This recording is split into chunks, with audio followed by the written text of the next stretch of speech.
live with George. What do you call your show? Conant Show. What is it? Conant Show. Wow, look at the white balance. Conant Show? Or am I a little pale? You gotta hit that white balance button. There we are. Peace, planet Earth.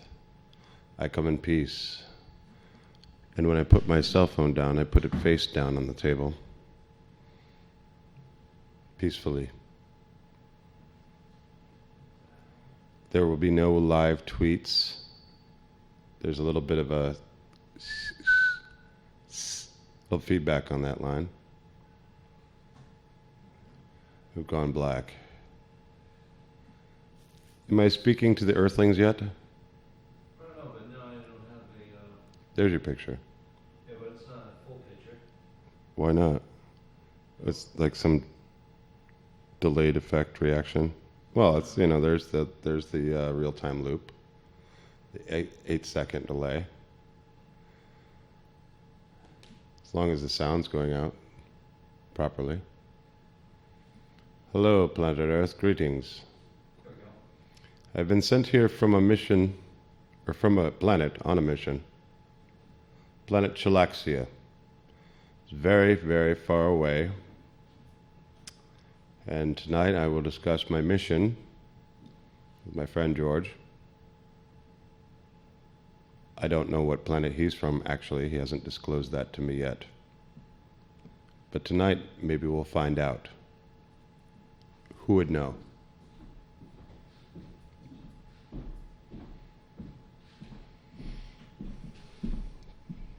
Good evening, George. Hey, good evening, everybody. Welcome to Conant Show.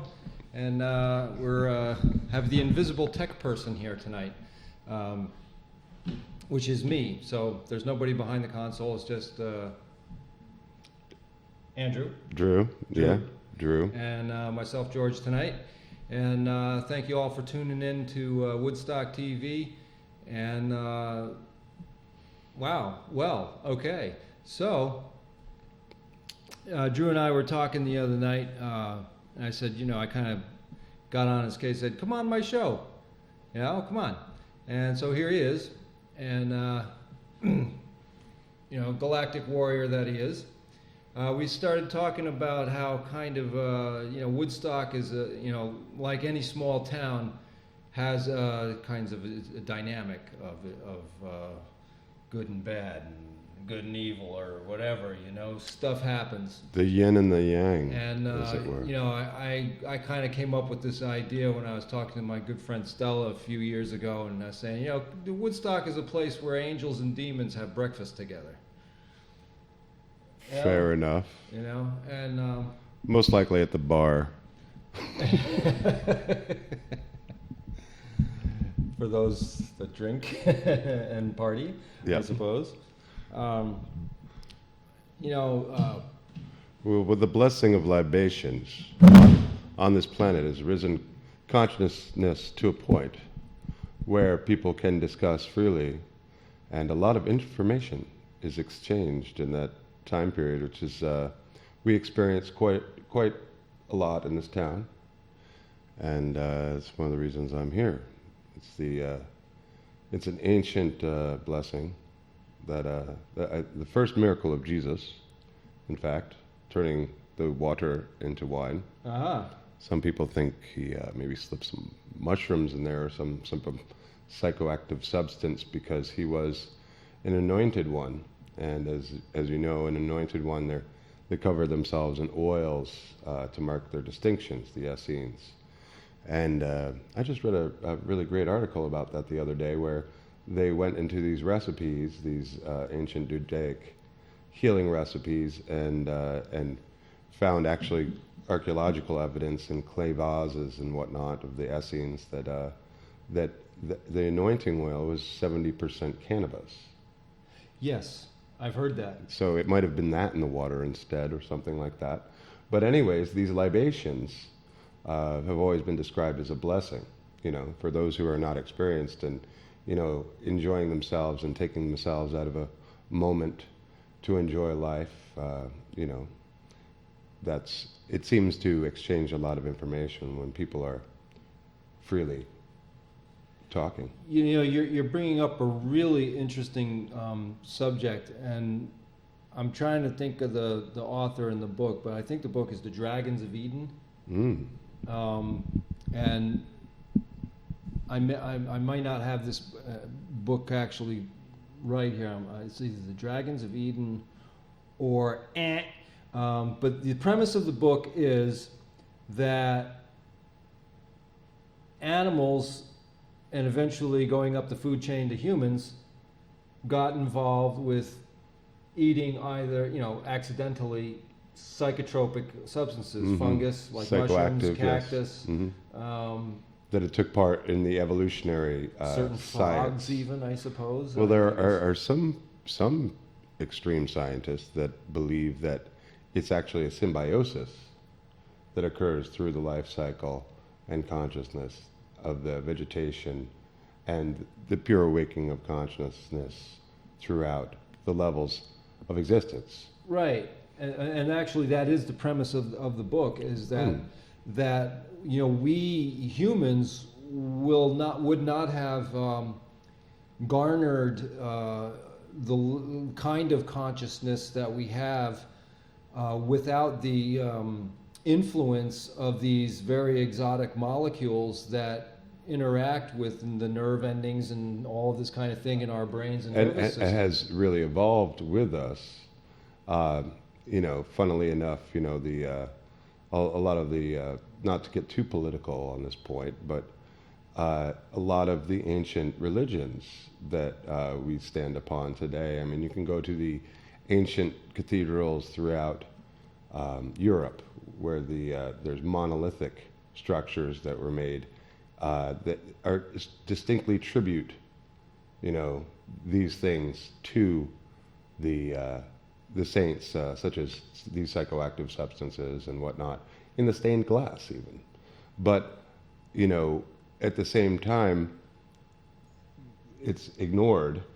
You know, if you believe in the Judaic Christian model, or you're Muslim, there are specific instructions in the Old Testament on what type of incenses to burn to make the ground holy, to raise the spirit in order for a Messiah to come.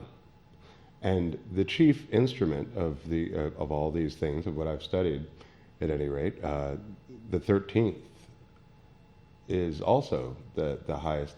They call the highest herb is the hash plant as well. So it's ironic that so many people posture behind the Bible but yet don't know what it means, and perhaps don't examine these basic tools that are in society there for our education, and deny them because of empirical or basically prejudicial beliefs from a modern age, without taking into account this ancient knowledge that has been around for a long time, and perhaps, as you were saying, making the point, perhaps integral into our evolution. Yeah. Boy, you just gave me a whole lot there.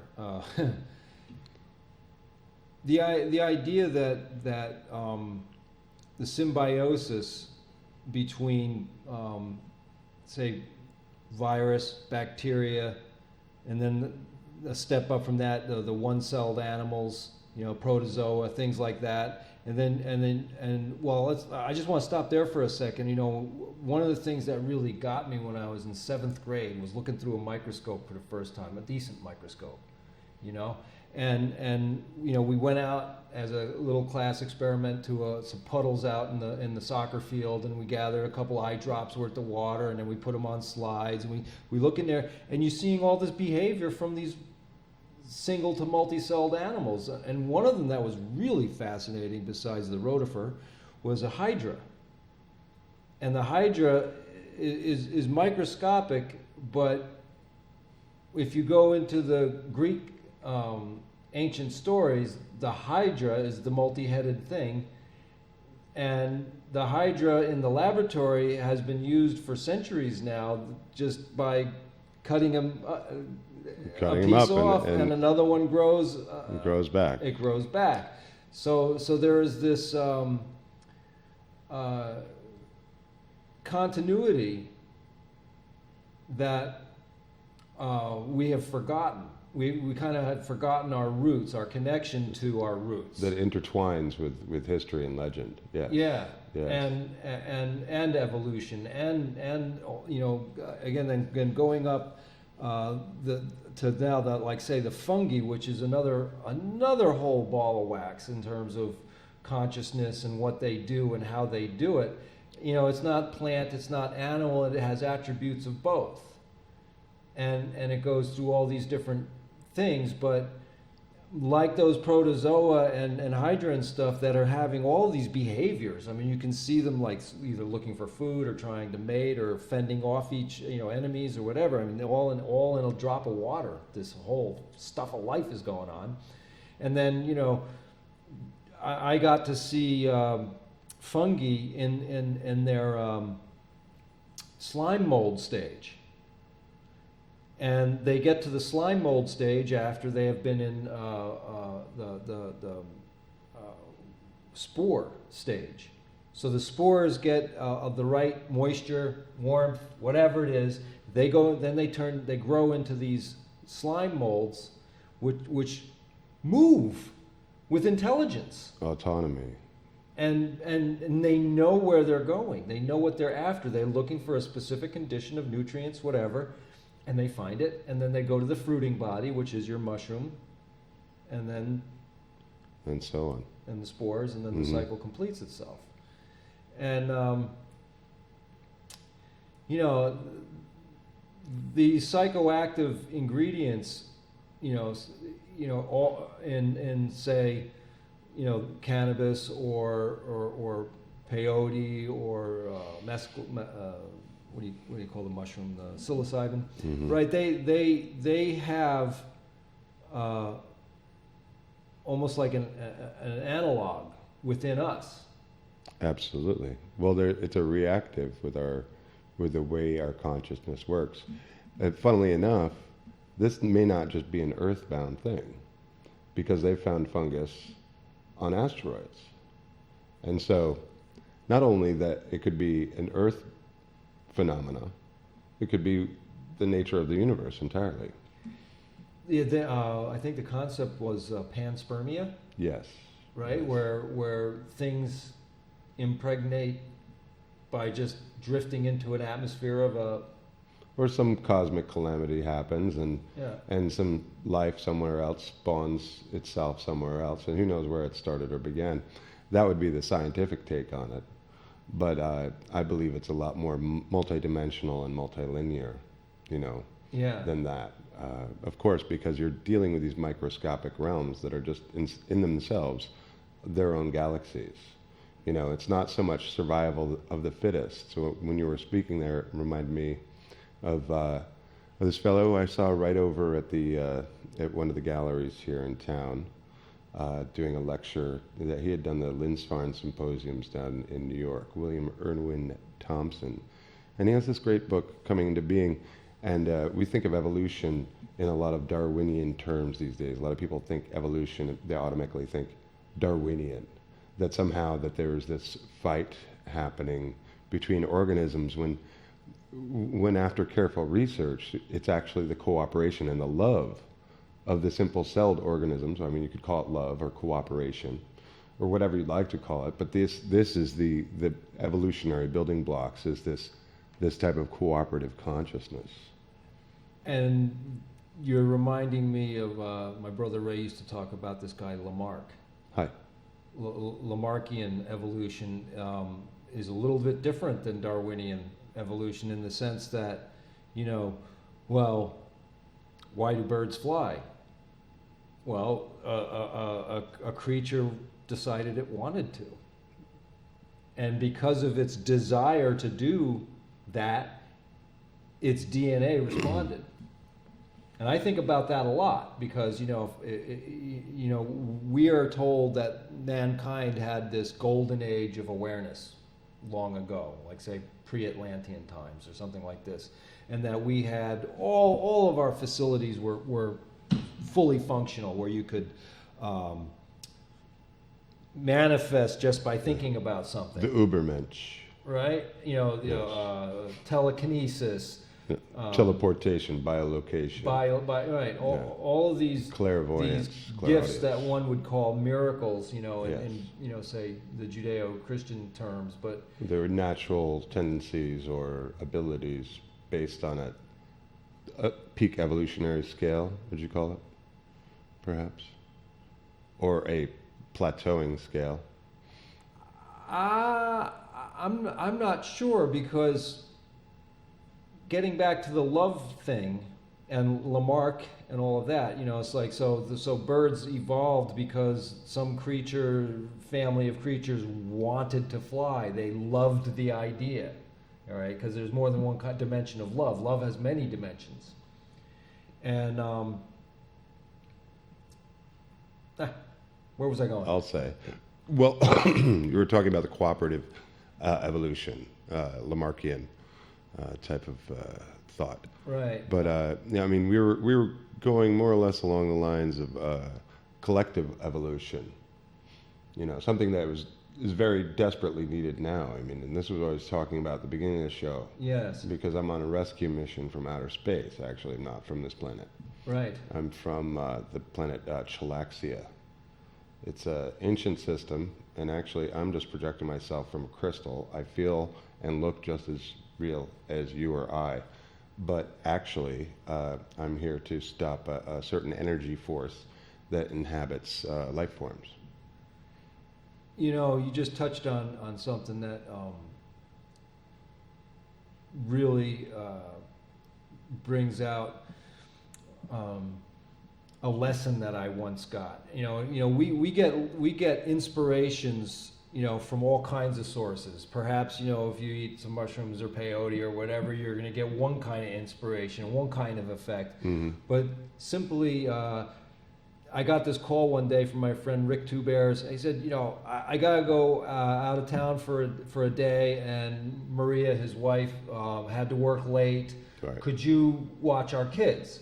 So they had 3 little kids, and they were real little, and they needed to take nap time and all of that kind of thing. And I said, sure, Rick, I can do that. So I went over to their house, and it got to be, that time in the afternoon, 3:30 in the afternoon, and the kids were wound down, and they put themselves to nap time. I find that if you just let the kids play hard, they'll knock out anyway. Give them a little glass of milk and cookies, and they're gone. Mm-hmm. So the kids, they all went to sleep, and by God, I got a little foggy in the noggin. So I lie down on the couch, and as I get into a kind of a dimension in my sort of semi-awake, semi-sleep state, and I'm looking at a crystal fish. It's just a skeleton in a doorway, and the symbology is so interesting because the doorway, any door, represents a transition from this space to that space, a portal, from this dimension to that dimension, or an to interdimensional, right? So here is this, it looked like a suckerfish because it had fleshy lips, but the rest of its body was just crystals, and it was all the skeleton, and it was up on its tail, and one fin thing was holding a trident staff. Huh. All right, so it gave me this lesson, and the lesson that it said that you shouldn't be mining and grinding up crystals, because every crystal has a resonant frequency that corresponds to the DNA of a living creature. So all the different crystal families in the mantle of the earth are emanating. The crystals emanate the vibration of this temporal realm for flesh to accrete. That's why we use them as resonating devices. If we didn't have those on Earth, we wouldn't be able to project ourselves from Chilaxia to Earth, right, and represent a hard appearing, manifestation of our consciousness. From thought, yeah, to matter, yeah. And so this energy that we're trying to is inhibiting the very thing that we were speaking about earlier, the celebration of life, the communication, the elation, the cooperation, love, yeah, as it were. The convex of that is we call it Bustavanian, and it refers to a certain state where you allow yourself to become overwhelmed by stress, and you forget our integrated nature with each other's consciousness. And you allow that these stressors divide and also manipulate or create power enclaves, in fact, in space and time. And we are seeing a demonstration of that in the exercising of fascism all over the planet this time, and the masquerading of truth and the obfuscation of reality through certain people who are into that energy and seeking power. One of them, some people would say, would be, in political power at the time. Mm-hmm. But the most important thing to realize is not to let that very energy in itself, which is a conflict, and you feel it, you see it, you feel the injustice, you feel the pain, is not to let it overwhelm you and turn you into a Bustavanian as well. Bustavanian. Bustavanian, like you're busting a vein in your temple. Ah, that's good. That's good. I'm having an issue with this thing here. Oh, I hate it when those drop. It doesn't stand. It can't stand itself here. Yeah. So I can't stand it. All right. So,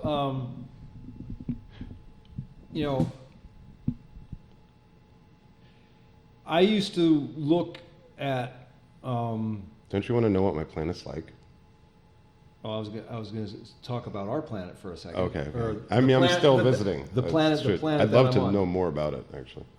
But anyway, the thought that I had when I was about 11 years old is I was very angry. I was angry that humans were paving over so much.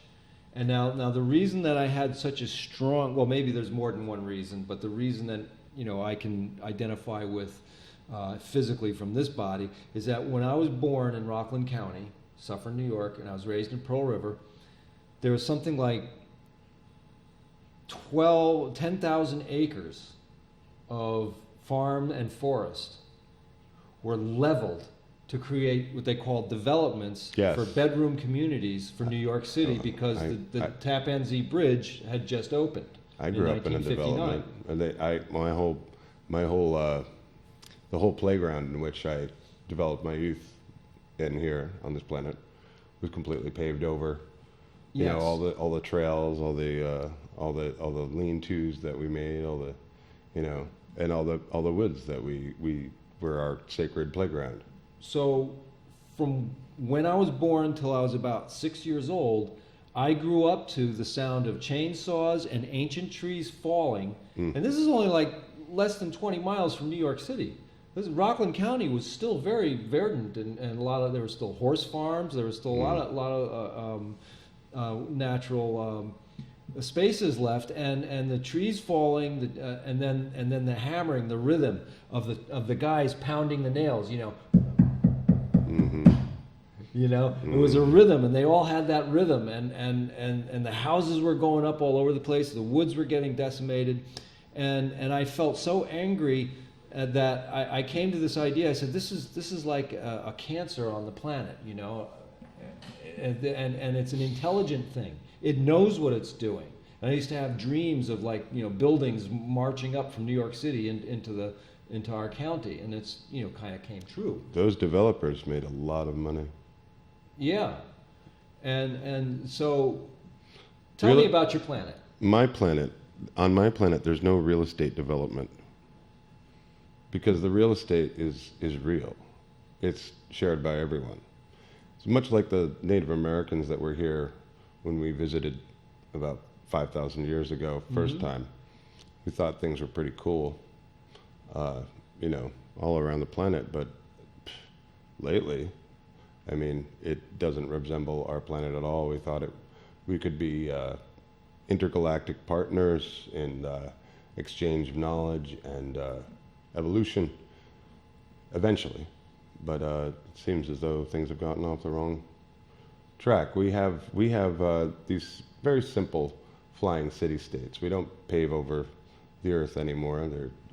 We've created these city-states. They're much like flying forests, and we have cleverly made the magnetic fields very malleable, so we can jump from here to there or fly as it were, to any abode through the luxurious floating gardens of our planet.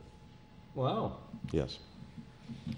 So it seems as though the movie Avatar took some ideas from that idea. Well, That, they didn't. Yeah, they had their asteroids and whatnot, but these are fully autonomous, living Gaia entities that are actually flying around. It's not automated. It's very much to a degree like Avatar, but we incorporate technology as well. It's not complete organic technology, resonance, but we do what we can. We're only so evolved. I had a contact experience with space people and spacecraft when I was very, very little. And I've talked about it on my show a couple of times. But one of the things that was very remarkable in that experience was the craft itself, which was a combination of machine, plant, and animal.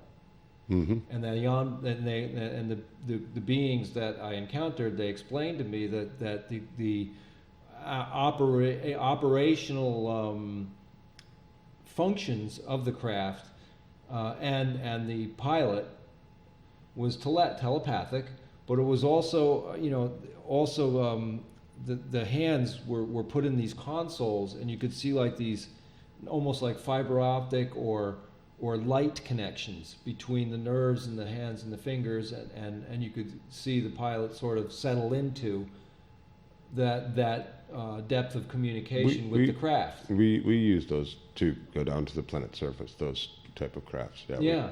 We buy them from the Syrians. Yeah. I mean the Syrians. Sorry.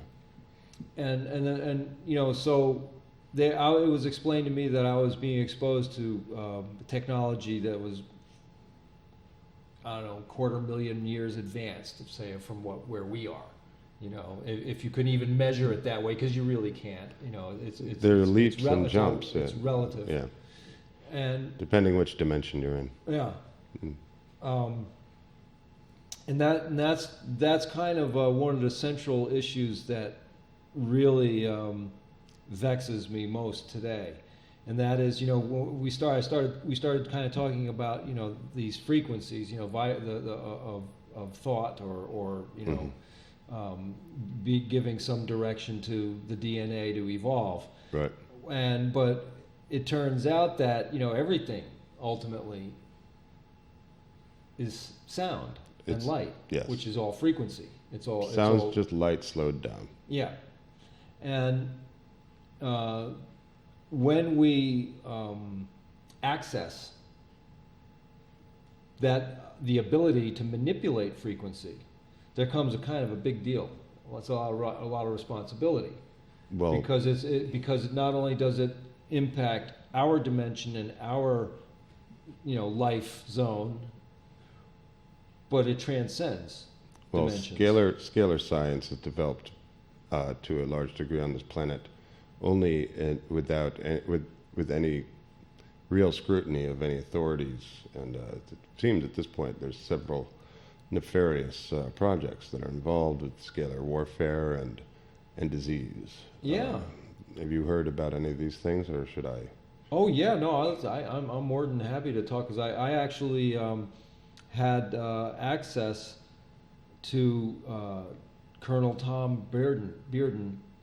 His secretary, Helen, I can't remember her last name, was listening to this kind of a conversation in a little cafe over breakfast one day with my friend Andy, and she sidles up to our table. She was an elder, and in her 70s, and this was maybe 1990 something, 99, 98, and she goes, you boys are, don't know how right you are, and and she says, come back tomorrow, and I'll give you the handwritten manuscript that she typed for Colonel Tom Bearden's report on scalar weaponry of the Russians to our Department of Defense.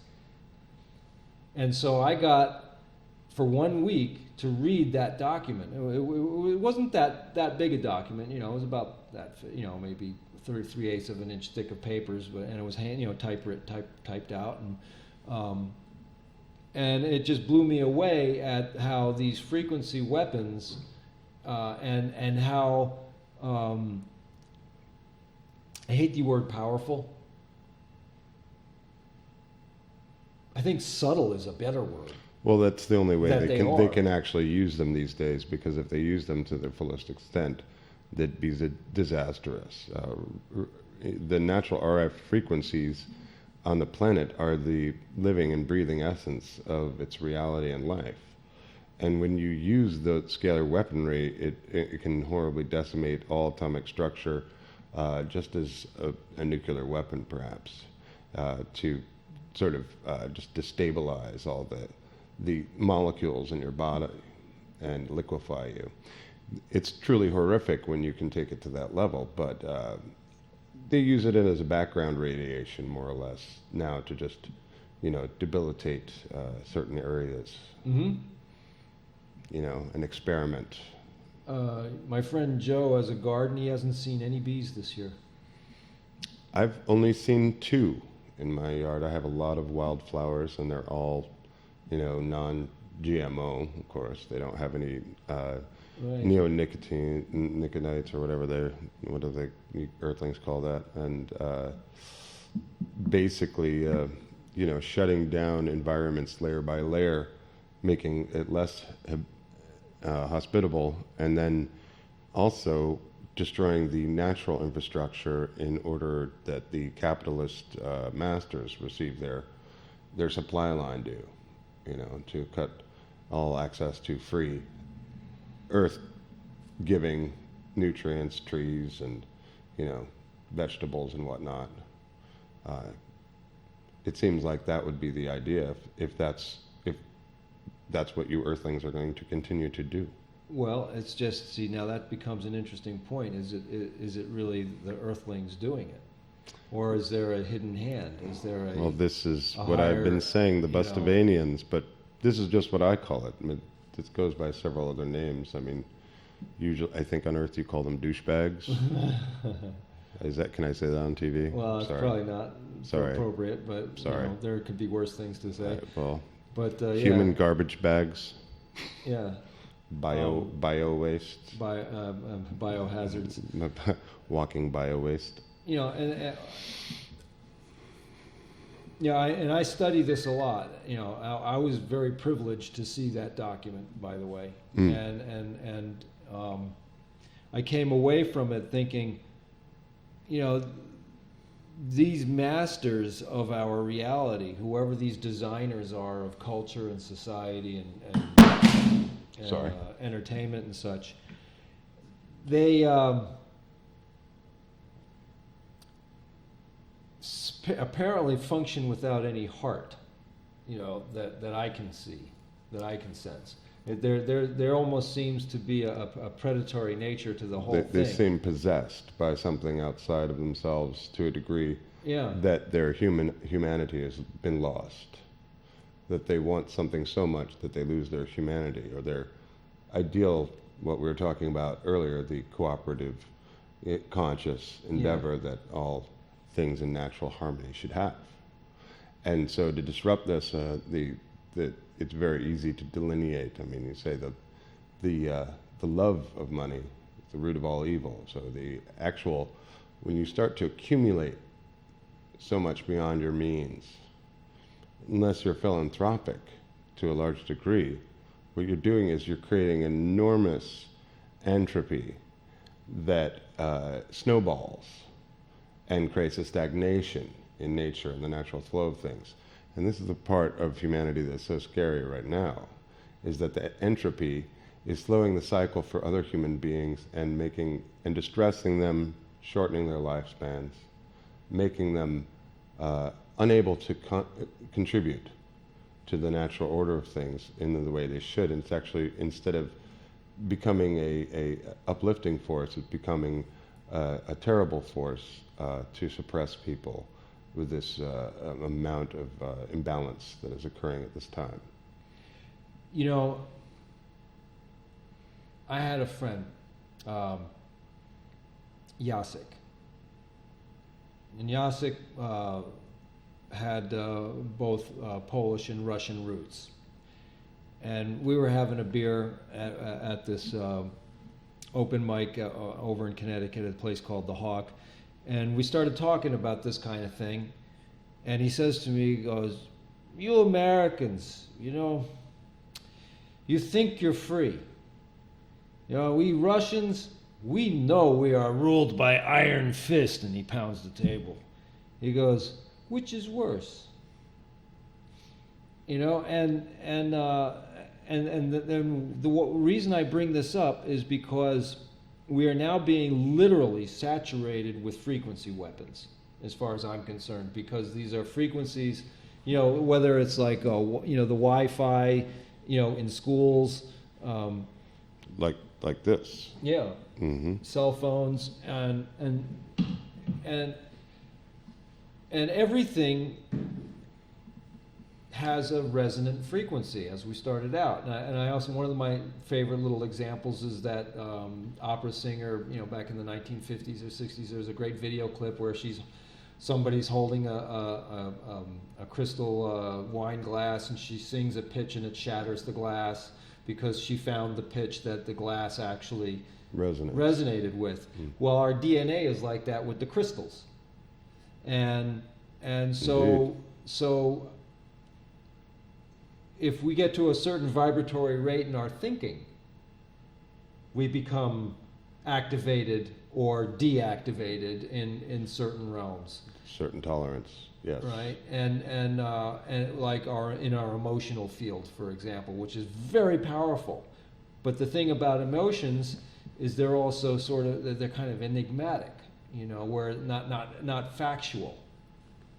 Right there, and I started thinking about it. I took the word apart, and E, could be symbolic of the earth. Energy. And it means energy in physics. Energy, and motion. So this emotion carries a lot of energy. So great, thank you. Depending how much thought you put behind it. And we all feel emotions, but we often habitually attach our thoughts to such emotions because of being scarred or hurt or happy or excited in certain ways, and so we respond, and it goes that way. Now from your planet, how has it worked out? The emotional constructions that. Well, we allow people to experience emotions as much as they like. It's as long as they're flowing, everybody's walking around in a manic state, and we're not all walking around like monks or anything like that. But what it truly is not allowing you to stop anyone else. What they're feeling is one of our cardinal rules is not to disallow feelings. There is forbidden knowledge, but there are no forbidden feelings.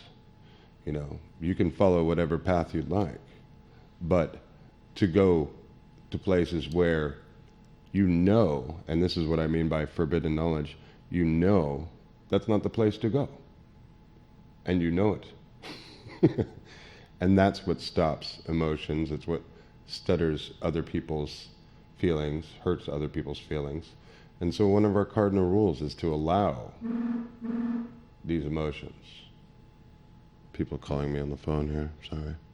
And one of the things I've learned recently is I think it's a maxim of law, and it goes back, to before Hammurabi, right? And that is very simple, folks: do no harm. And I think about that a lot, and I think about our civilization scale problems as well as our interpersonal problems. And I think about how that idea of do no harm is almost like the physician's oath is another. The Hippocratic Oath. The Hippocratic Oath. I don't know. I can't remember exactly how that goes, but it's a similar thing, to assist and do no harm. And if I use that as a measuring stick against say, for example, Well, the kind of technology that we're using in our world. You can use it as a measuring stick against the golden rule. And I'd say that do no harm stuff that's all well and good. But the golden rule is ultimately the most simple and elocucious teaching that has been taught on this planet so far, which is not only do no harm, but do unto others as you'd like them to treat you. Right. So to stifle other people or to suppress them is clearly Bustavanian value. Yeah. Yeah. And it's not Christian. It's, you know, this is what is really disturbing right now is the health plan that your so-called congressmen are proposing at this time. I'm not aware of it. Well, they're trying to repeal the previous administration's plans for giving the Affordable Care Act. Yes, to give a lot of money to health care people, insurance for health care. And quite clearly, if there's a need for something, it should not be a capitalist commodity. But unfortunately, nobody in this country, except for a few, have evolved to that point and understanding. But the draconian cuts that are happening through, they're actually giving a tax break to the wealthy with the actual plan.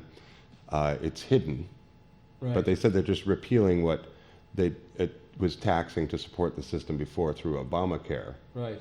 But they're relieving these poor rich people of their burden of contributing to society proportionally, and also reducing care for the most needy on the planet. It's really sad that the ethics these days of the supposed right wing, who are based in Christian philosophy for the most part, correct me if I'm wrong, that would go against the teachings of their very self-proclaimed master, which was the highest teachings, were to help the ones that were helpless and help the poor.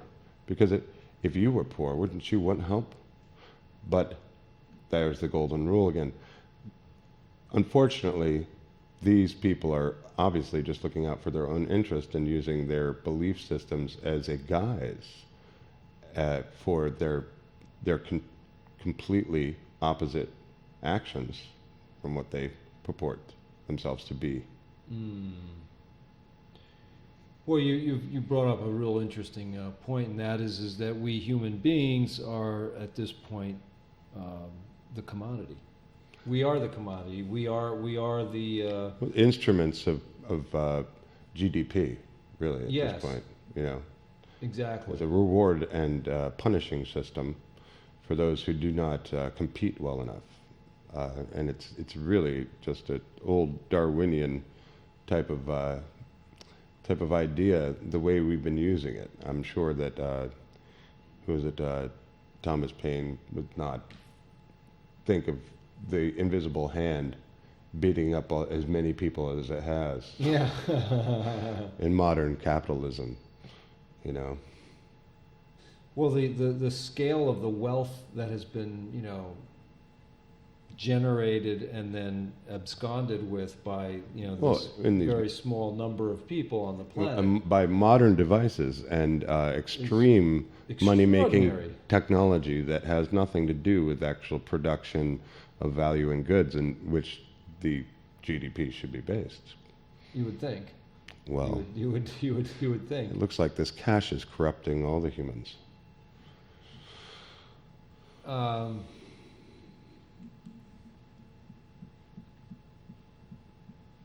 Or the love of it. The secret is to not do it exclusively for money.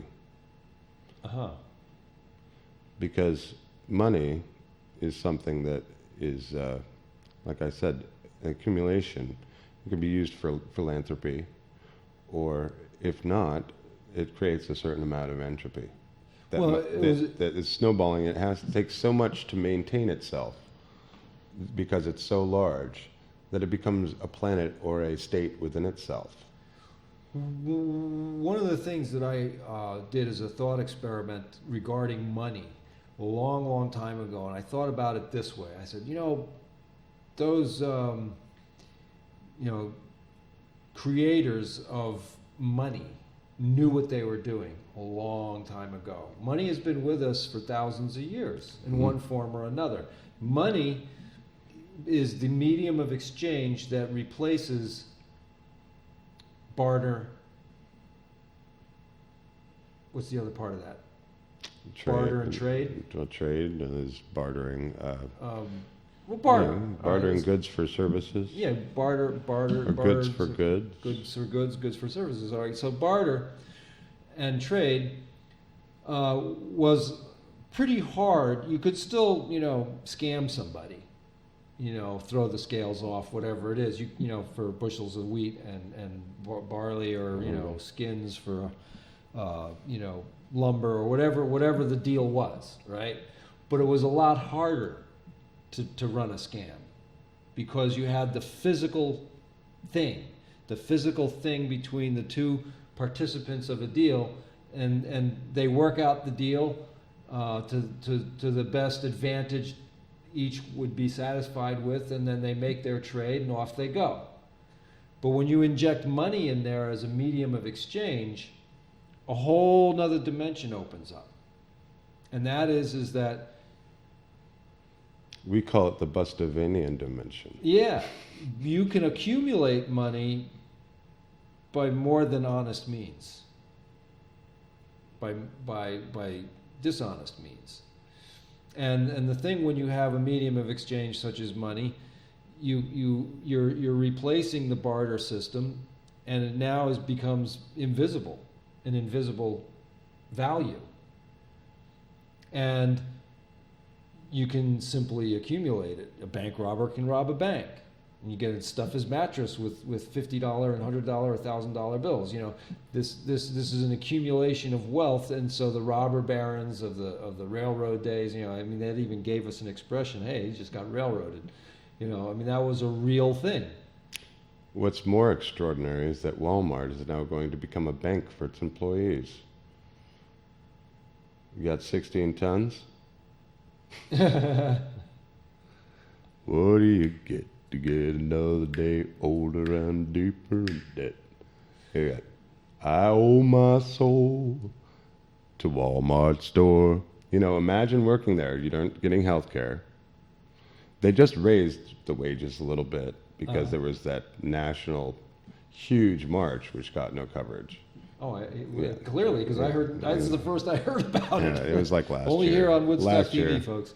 Last year. Yeah, and now they're making, because they find that these people don't have enough money to even bother banking with, because it's gone by the end of their expenses are already accumulated and cleaned out their paycheck by the time it's this is deposited. sounding like the company store. That's what I'm saying. All right. Yeah. Walmart, among other corporations, is guilty of something else, and it's called peasant insurance. Have you heard of this one? Michael Moore did a movie a couple movies ago of Michael Moore's. I wish I could remember which one it was, but it dealt with Walmart specifically. And what they discovered was this woman whose husband had died gets a notice that she was that his life insurance policy through Walmart was going to pay out $2 million or some figure like that to Walmart. Oh, to Walmart for and losing an employee. The clerical worker or whomever that sent her this notice was maybe new on the job or a Friday afternoon, but it wasn't supposed to go to her. She wasn't supposed to get this notice. The guy died, and the insurance company was notifying Walmart of their cashing in. And so she discovered this, and somehow Michael Moore got a hold of her and did a little interview, and then discovered that, yes, in fact, Walmart takes out high-paying life insurance policies on its employees that are low risk. So say you have a healthy 35-year-old woman with a couple of kids working on a cash register, they'll bank against that person dying. They'll insure them for... It's like putting a put option on a human. Well, no, it's not like it. It is. It is. Oh, which now creates an interesting motivation to do in your employees. My only solution is actually to install a guillotine in front of the Capitol House and bring back a certain amount of capital punishment for the people who are corrupt in the Capitol. And as a reminder of what it really took to create liberty, you know, unfortunately, that's, if you're cheating millions of people, you know, it's a shame that people have done that and created huge pools of power and wealth that seem to be very nefarious. You know, it doesn't seem like the American way. It doesn't seem like the Golden Rule. It doesn't seem Christian. It doesn't seem like anything, any ethics at all whatsoever. So if that's the case, who's to stop these people, and what's the solution? Been puzzling on that one for years. I think it comes back to saturating this planet with love energy, because that energy purifies. And a few trials with a guillotine, right? I'm not against the idea. You know, the Revolutionary War, the corrupt judges that were working for the king. I'm just wondering when these congressmen are going to get serious and actually do their job. I mean, it's one thing if you were elected to office. It's another thing if you sit around for years doing nothing, just being an obstructionist, and then have the gall to actually do legislation that harms people, to kowtow to their masters so they can get reelected. And that's not the will of the people. That's absolutely the antithesis of democracy itself, and we call that corruption. Yeah. And the sooner people look at it in the face, the better. It's really gotten way too polite and way out of hand. It's really a shame. People are going to die, and if you have a hand in killing millions of people, you're no better than Hitler. You know, if you're going to cut off all these people from healthcare, you're no better than Hitler. How many million people have to die before this one person should pay the price that wrote it into law? I wish that people would realize the seriousness of what is actually happening, because people's lives are on the line, and somebody others should know the gravity of that, or be faced with the question of their own mortality, not a lifetime of free health insurance and a nice pension from the government to put all these people in the grave. It's absolutely corrupted. Yes. Yeah, there's a few choice words for that.